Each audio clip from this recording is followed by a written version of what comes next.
Hello, everybody. Scott Golden here with the WCW Saturday Night Review Series for the 25th of March 1995. We've got over 1,300 audios available for your listening pleasure here. 1995, not exactly the best time in WCW before the Nitro era, but it's here. Sergeant Craig Pittman in a enhancement talent match. Not exactly something to terribly write home about, but not a bad match either. There you have him doing a U.S. Army style gimmick. I've never understood patriotic gimmicks in wrestling on either side. The foreign heel past the 80s is always goofy to me. The patriotic service babyface is goofy to me when you're trying to run a worldwide company. Now, if you have something regional, you want to do that, that's fine. But worldwide companies, to me, nationalistic gimmicks just don't make any sense anymore. Anyway, jumping headbutt and an armbar, Fujiwara style armbar, basic win for Pittman here. By the end of the year or very early in '96, he's gone. That gimmick just doesn't work out well. Big Bubba is here. Enhancement talent match for him. Nothing to write home about there either. He hits a slide through the ropes, and he has returned fully to the Big Bubba gimmick. Hits the slide through with the punch, goes after his adversary, and manages to get a pretty big victory here, including a spine buster on enhancement talent of the day, and gets the Boss Man Slam as well, promising to get rid of Sting at some point.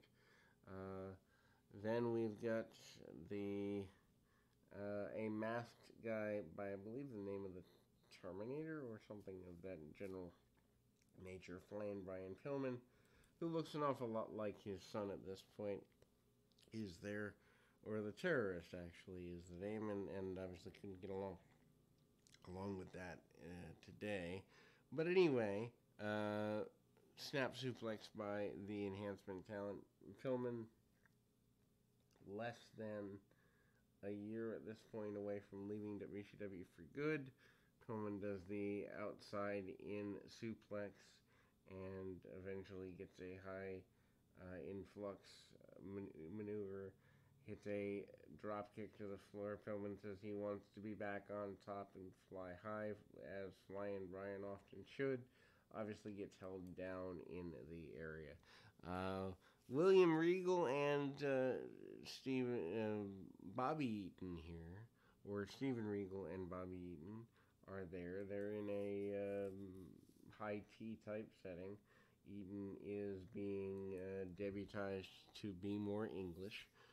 Goofy character development, to say the very least, but they don't really have much else going on anyway. So what do they care? Enhancement talent matchup next, and we kind of move forward with the return of Steve Austin here. Austin and Pillman, I believe, do a little bit of business. Austin eventually signing with Colonel Parker again. Crossbody on by the enhancement talent on Austin doesn't exactly go that well. Roll through and a basic thing there. Match is okay, but Austin at this point certainly floundering in WCW, months away from being let go from the company, which ends up being within a couple of years the best thing in his life and the best thing in his career, but at the time certainly not very friendly. Austin basically was back in line, or wanted to be back in line, for the U.S. title, which he makes clear upon his return, doing the stunning Steve Austin thing. Some dissension and chaos between the members of the Three Faces of Fear here. Beefcake looking like he wants to turn on Sullivan and or the Butcher at the time, looking like he might turn on Sullivan and friends. Sullivan and the Butcher out next with a tag team enhancement match. Sullivan at the time, I believe, is booking, or right before his booking stint begins. Probably the most basic match you'll ever see. Punch kick, tree of woe from Sullivan. and the Butcher is kind of lost in the quandary here. Hammerlocks and the like, certainly far from the British Beefcake days, to say the very least. Odd to me that Beefcake never returned to the WWF after leaving in '92. One of the few guys that never really returned, or '93, which is just weird. Maybe he returned or left in such a bad way that it wasn't good. But Dissension, Randy Savage says he's going to get rid of the Dungeon of Doom, get rid of, or the Faces of Fear, get rid of everybody. And obviously, Randy Savage is a major force here in 1995. And through about 97, he's a big deal. Vader laying out adversaries and all of that. Last week, as is wont to do, Vader continues to have issues with WCW Commissioner Nick Bockwinkel at the time, and it's there, and it's all pretty, basic and simple and all of that. We kind of see the run through of the history there.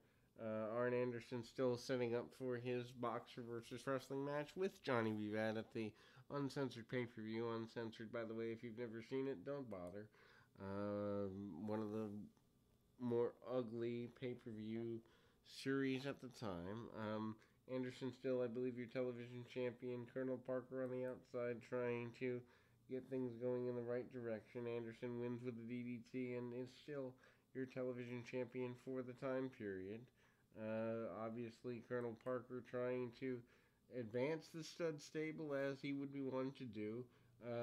Odd combination of a match as we see Avalanche, aka Earthquake, against Randy Savage as your TV main event.